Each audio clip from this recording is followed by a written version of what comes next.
Oke, selamat pagi. Eh, Kita di sini mau presentasi tentang bela negara dengan dosen pengampunya Ibu Lina Rohmalina. Nah, kita dari kita kelompok berapa ya? Kita lihat dulu slide selanjutnya, kita memperkenalkan diri terlebih dahulu ya.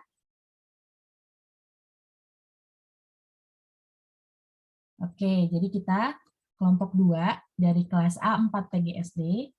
Kita perkenalkan dulu, ada Teh Anida Nurul Ismi, hadir. Hadir. Hadir. Teh Anissa Lestari, Hadir. hadir, oke. Dan saya Deborah Tantri Setia Suyanto. Nah, lalu selanjutnya Teh Latvia Yashfa ada. Hadir. Hadir, oke. Lalu selanjutnya Teh Listia Nur Fauzia. Hadir. Hadir, oke, thank you. Lalu selanjutnya Kang Muhammad Raihan. Hadir. Hadir, terima kasih. Selanjutnya Teh Iklima. Hadir. Hadir, oke. Selanjutnya Teh Novita. Hadir. Hadir, oke. Selanjutnya Teh Septiani. Hadir.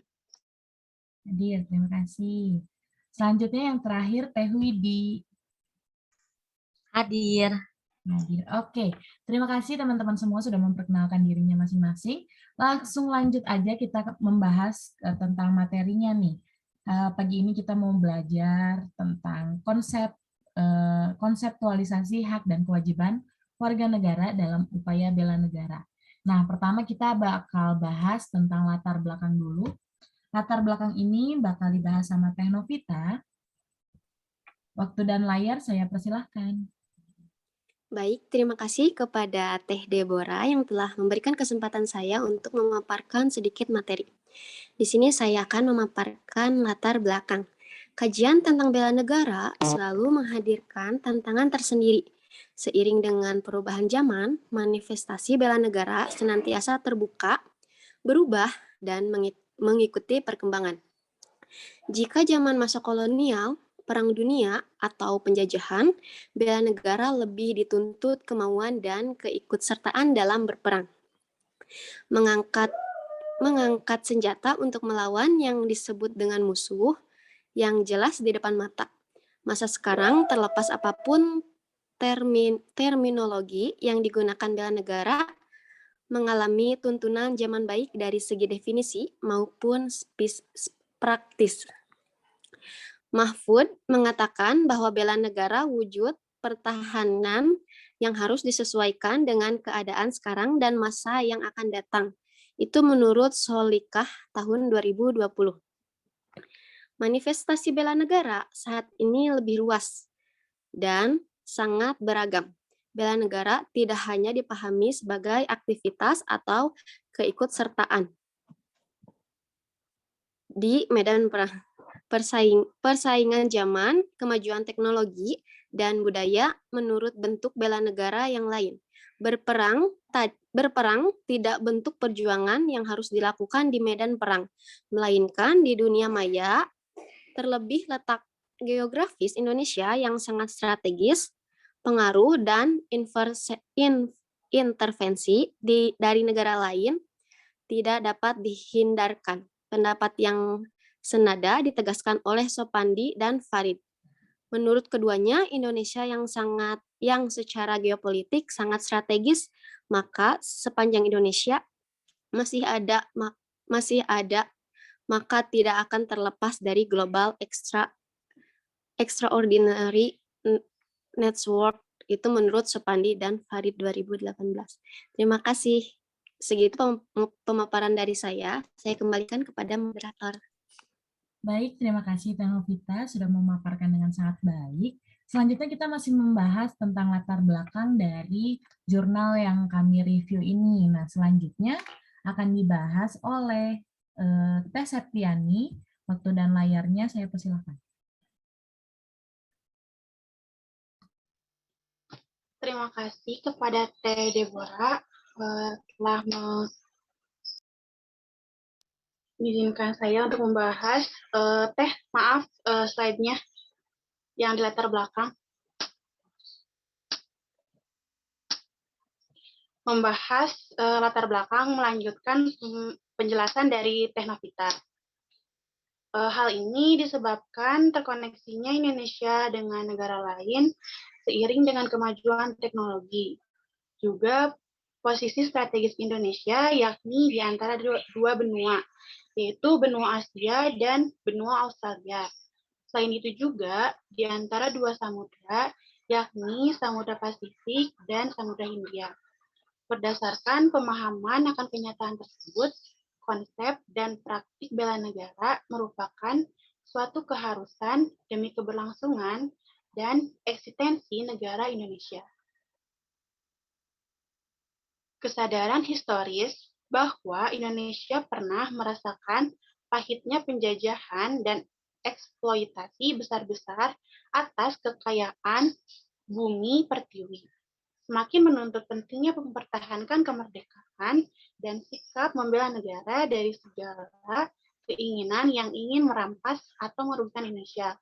Afirmasinya adalah upaya bela negara dengan upaya pertahanan keamanan, dan kemajuan negara.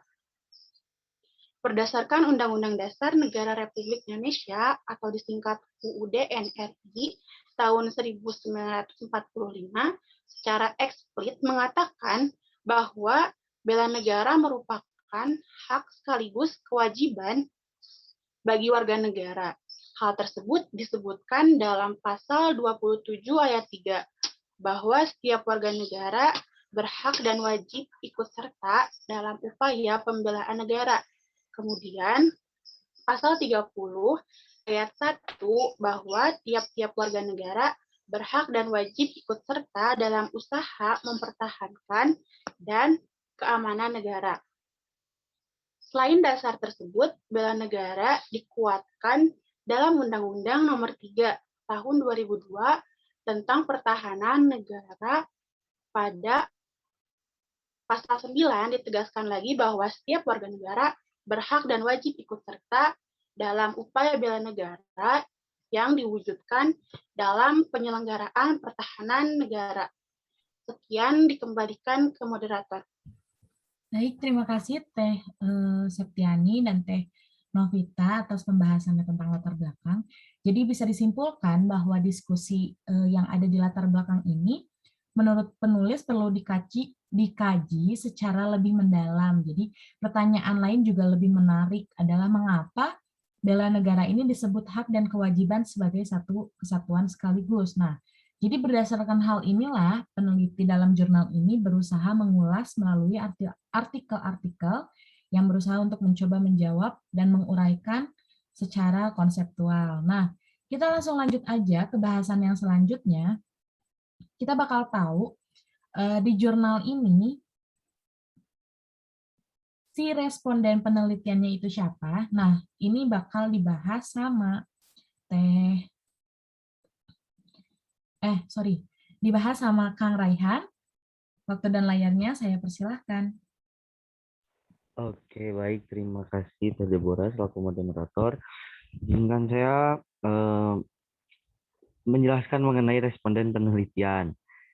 Responden penelitian karena penelitian ini menggunakan metode kajian pustaka, maka dari itu subjek penelitian dari jurnal ini adalah sumber-sumber dari berbagai artikel mengenai bela negara. Nah, terima kasih. Saya kembalikan kepada moderator. Baik, terima kasih Kang Raihan. Jadi sudah jelas ya, tadi siang dipaparkan sama Kang Raihan, bahwa jurnal yang kami review ini merupakan kajian pustaka jenisnya. Jadi diambil dari banyaknya artikel-artikel yang sudah penulis cari. Nah, selanjutnya kita akan mengetahui tujuan dari penelitian dalam jurnal ini apa, dan akan dibahas oleh TI Klima. Waktu dan layarnya saya persilahkan. Baik, terima kasih kepada moderator. Nah, di sini selanjutnya ada tujuan penelitian. Tujuan dari penelitian bela negara ini yaitu untuk mensadarkan warga negara bahwa di sini mereka ini berhak dan wajib ikut serta dalam membela negara. Sekian, saya kembalikan lagi kepada moderator. Baik, terima kasih Teh Ikrimah. Nah, jadi tujuan penelitiannya sudah jelas ya, bahwa jurnal ini mengangkat agar kita bisa lebih sadar lagi tentang hak dan kewajiban sebagai warga negara. Nah, selanjutnya kita akan membahas tentang teknik pengumpulan data yang ada dalam jurnal ini, dan ini akan dibahas oleh Teh Anida. Waktu dan layarnya saya persilahkan. Baik, terima kasih kepada moderator. Di sini saya akan menyampaikan teknik pengumpulan data. Penulis pengguna data-data teoritis atau konseptual dari berbagai sumber, seperti buku jurnal, media massa online maupun offline, majalah, koran, berita, media massa, dan lainnya. Yang mendukung penelitian ini, data-data tersebut kemudian dianalisis dan dikaji secara induktif dan disajikan secara deskripsi. Terima kasih kepada moderator, saya kembalikan. Oke, baik. Terima kasih, Teh Anida. Jadi, sudah jelas ya bahwa teknik pengumpulan data karena tadi si responden penelitiannya ini merupakan kajian pustaka, jadi teknik pengumpulan datanya pun melalui banyak-banyaknya jurnal yang dicari. Nah, selanjutnya ada tentang metode analisis dan data analisis yang dikaji melalui jurnal ini dan akan dibahas oleh Teh Anissa Lestari. Waktu dan layarnya saya persilahkan. Baik, terima kasih kepada moderator yang telah memberikan saya waktu untuk memaparkan materi yang selanjutnya. Materi yang selanjutnya ada metode analisis dan data analisis. Metode yang digunakan dalam penelitian ini adalah penelitian kualitatif dengan metode kajian pustaka atau library research. Penulis menggunakan data-data teoritis atau konseptual dari berbagai sumber seperti buku, jurnal, media massa online maupun offline, majalah, koran, berita media massa, dan lainnya yang mendukung penelitian ini.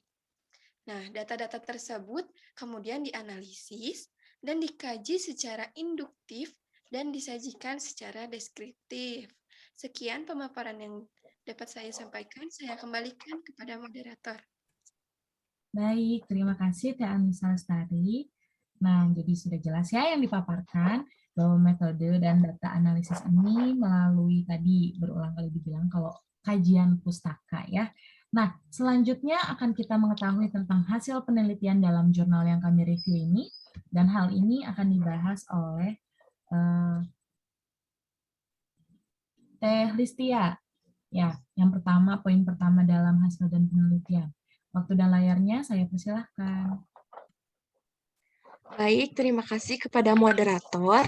Nah, jadi untuk hasil penelitian dari jurnal yang berjudul Konseptualisasi Hak dan Kewajiban Warga Negara dalam Upaya Bela Negara, yang pertama ada konsep dan hak dan kewajiban. Nah, menurut Yasin, tahun 2009 mengemukakan bahwa hak adalah kewenangan warga negara untuk melakukan sesuatu, sedangkan kewajiban adalah suatu keharusan atau kewajiban yang tidak bisa ditinggalkan oleh warga negara. Jadi, perlu diketahui bahwa hak itu tidak dapat berdiri sendiri. Hak melibatkan pihak lain pada saat yang sama disebut memiliki kewajiban. Kita kembali lagi pada pandangan awal di dalam konteks hak asasi manusia, bahwa hak merupakan sesuatu yang didapatkan. Nah, jadi berarti semua manusia berhak atas asasinya. Jadi secara khusus, di dalam konteks kenegaraan dapat dikatakan bahwa negaralah yang menjamin, memenuhi, dan melindungi, serta menghormati hak asasi manusia. Karena di dalam konteks ini, negara mempunyai posisi berkewajiban atau memperlakukan, dan warga negara berada di dalam posisi mendapatkan atau diperlakukan, seperti hak untuk hidup dan hak untuk pengakuan, jaminan, perlindungan, dan kepastian hukum yang adil, serta perlakuan yang sama di depan hukum. Nah, kemudian Yasin juga mengemukakan bahwa kewajiban dapat diartikan sebagai suatu keharusan yang tidak boleh ditinggalkan oleh warga negara.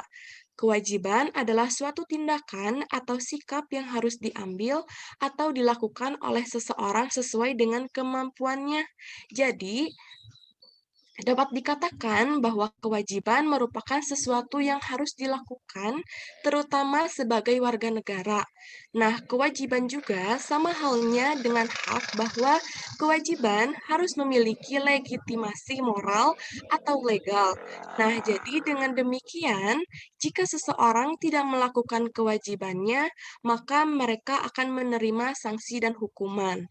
Jadi, dapat dikatakan seseorang dianggap benar atau salah apabila telah melakukan kewajibannya yang sesuai. Jadi, jika sesuai dengan kewajibannya, maka mereka dianggap benar. Demikian juga sebaliknya. Terima kasih, saya kembalikan kepada moderator.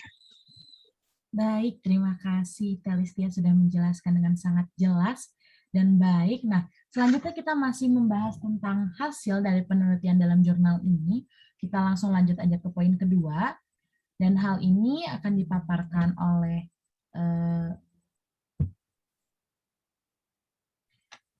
Teh Widi. Waktu dan layarnya saya persilahkan.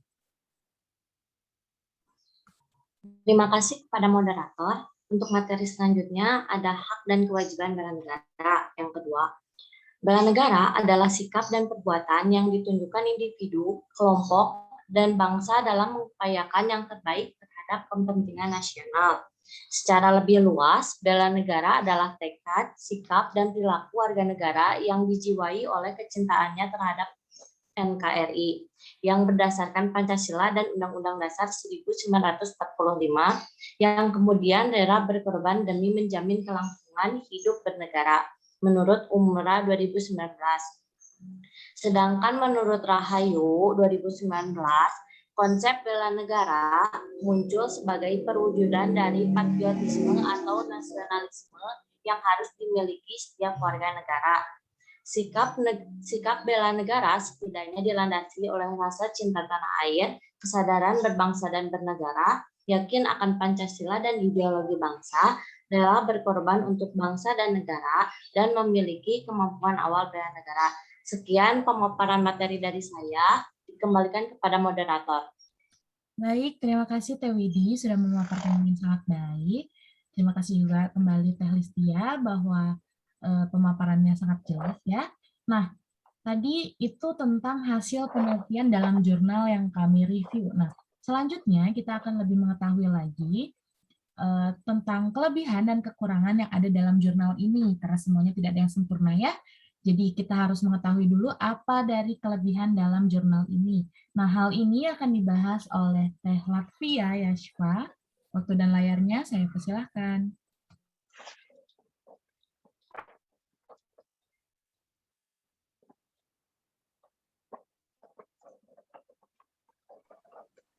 Baik, terima kasih kepada moderator yang memberikan kesempatan kepada saya untuk membacakan kelebihan dari jurnal bela negara. Kelebihannya yang pertama yaitu kata yang digunakan dalam jurnal ini bersifat buku dan sesuai dengan kamus EYD Bahasa Indonesia. Kelebihan yang kedua yaitu penulisan jurnal ini teratur dan sesuai dengan kaidah pembuatan penulisan jurnal. Dan kelebihan yang ketiga yaitu menyertakan daftar pusaka. Baik, selanjutnya saya kembalikan kepada moderator. Baik, terima kasih. Nah, tadi itu udah ada kelebihan, kita sudah mengetahui kelebihan dalam jurnal ini. Nah, selanjutnya kita akan mengetahui kekurangan yang ada dalam jurnal yang kami review ini. Nah, hal ini akan saya bahas sedikit. Nah, jadi kekurangannya,